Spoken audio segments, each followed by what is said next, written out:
අචින්තිතම්පි භවති චින්තිතම්පි විනස්සති නහි චින්තා මයා භෝගා ඉත්‍යා පුරිසස්සවා.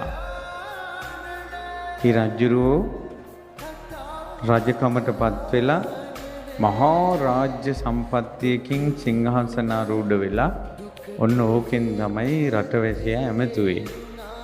ඒ තමයි රජුරෝ කියනවා අචින්තිතම්පි භවති, නොසිතූ දෙයක් තමයි සිද්ධ වෙන්නේ. චින්තිතම්පි විනස්සති, හිතපු දේවල් නොවෙනවා, විනාශ වෙනවා. කියන්නේ අපේ සිහින විනාශ වෙලා යනවා. නොසිතූ දේවල් සිද්ධ වෙනවා.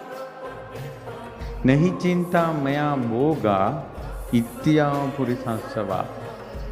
හිත හිතා හිටියා කියලා සිහින මාලිගා ගොඩ